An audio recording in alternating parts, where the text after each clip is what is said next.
Hi, everybody. Alan Denman here, and I am introducing a new kind of broadcast from our boat. It's been some while since I last broadcast, and we've been on our boat now almost 6 years, and I've posted a lot of videos on different aspects of boating and repairs, maintenance, some of it quite hilarious. But I'm transitioning, which is the buzzword. And I used to be a boater on a boat, and I want to move to being a writer on a boat. And you can see all the boat around me and all the boat stuff, so I make no apologies for that. Pots and pans. It's We live on our boat 24/7. So I have a question for you, and this is something that I think involves all of us. What kind of world do we live in? And how much fear is there in the world, especially at this time with the war in Ukraine, rising prices, energy prices, the cost of living, and so forth. The most popular genre in novels and filmmaking, if you look at Netflix, are crime thrillers. And what are crime thrillers all about? Where there is some kind of disaster, a crime is committed, and somebody is brought in to restore order. So this says to me that this aspect of safety and security and order is predominant in our minds because there is so much fear in our present world. So this isn't really a talk on social psychology or anything like that. It's really talking about myself. And some of you know that, I've written a book called Barging Free, and I will show you copies of that in other videos. But I wrote that about our first year on our boat. And if I go back in time, one of the reasons for us getting a boat in the first place was financial. We lived in London, a cost of living very high, rent and so forth. And I thought, well, it's just going to carry on this, isn't it? I'm going to have to work till I drop. And what my love is, what my passion is writing and telling stories. And I've always done that since I was a boy. I've loved words and language and storytelling. And if we wind back a little bit, I got into the film industry. I went to LA, made a feature film there, which I wrote and directed. That was a great experience. And I thought I was going to have a career as a filmmaker. But then you learn if you work in the film industry that it is incredibly tough industry, and very few people make a really good living from that. And also, the kind of writer I am is that I probably don't think commercially first and foremost. I think what makes a really interesting story. And also, I don't want to write crime thrillers. Okay, so there's some restrictions there. Barging Free is about that journey that we made from being, living in a flat in southwest London, giving up that way of life for the dream of living a much cheaper lifestyle. Well, as I found out, moving onto a boat came with a number of challenges. And I'm glad to say that my DIY skills have improved somewhat. And I know a lot about narrowboats now and how to maintain them and so forth.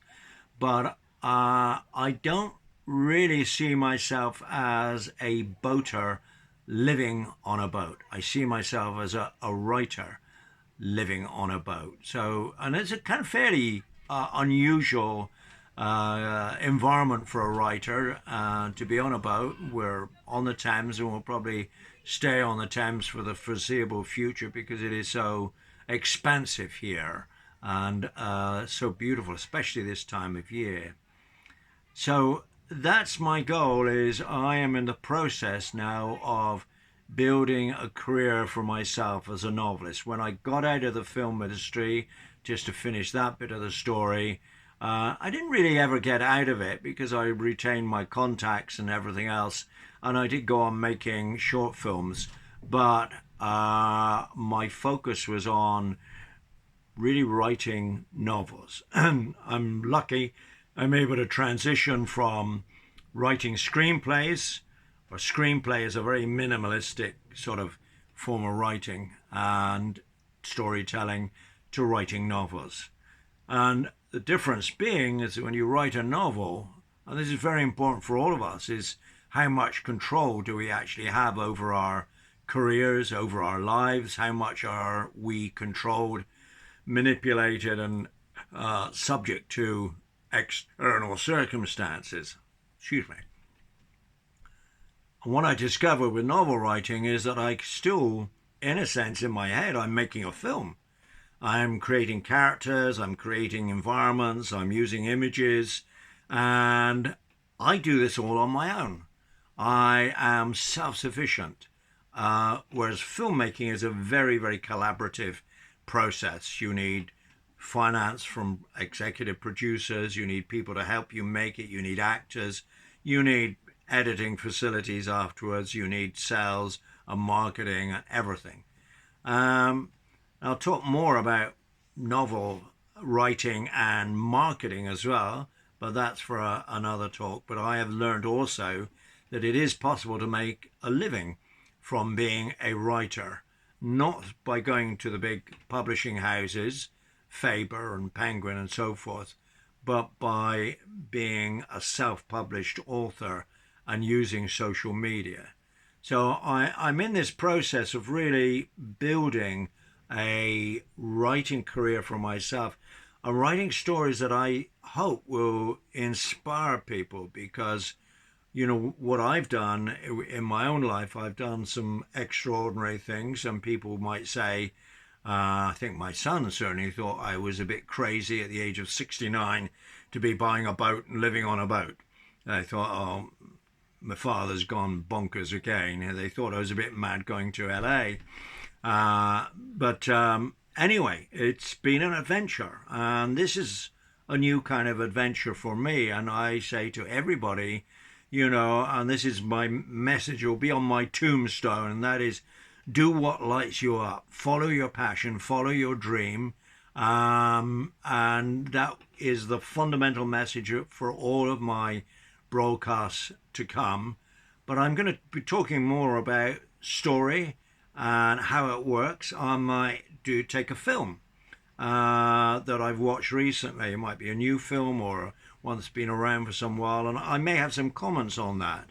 So what you can get from this is, maybe I will throw in stuff about boats here and there, because people are interested in a different lifestyle. I think more so with increased costs.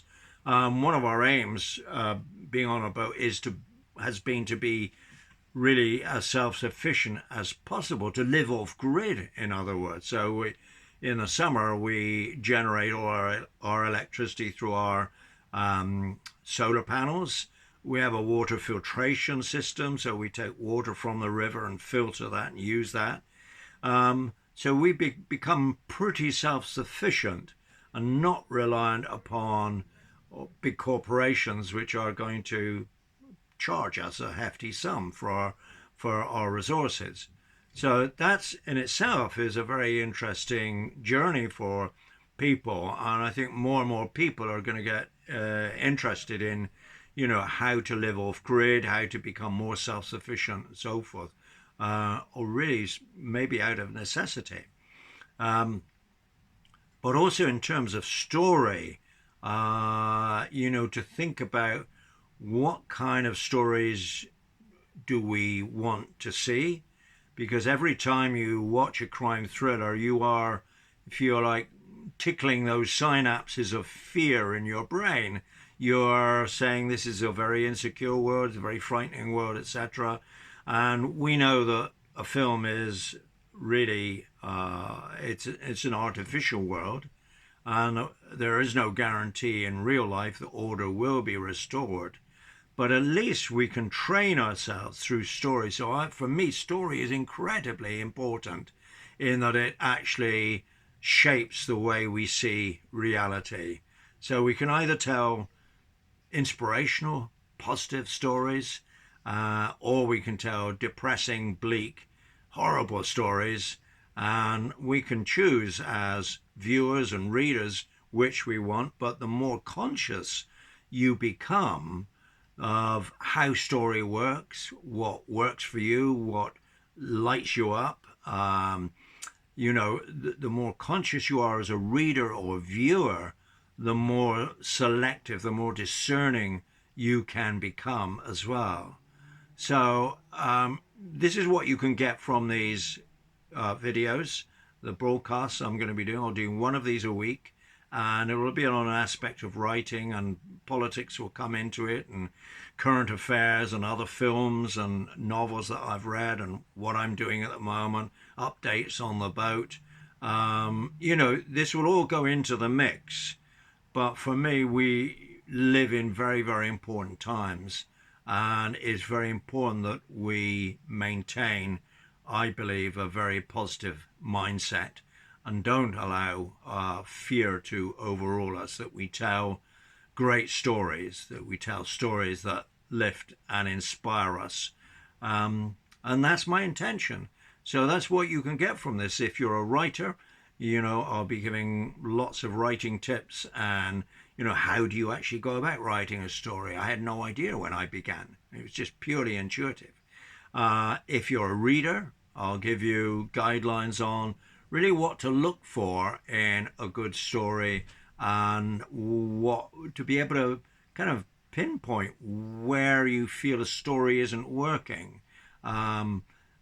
Anyway, that's kind of a summary in a way. So welcome all of you, and I hope that my old subscribers will stay with me and new subscribers will come, and I say welcome to Writer on a Boat. That's all for now. Bye bye.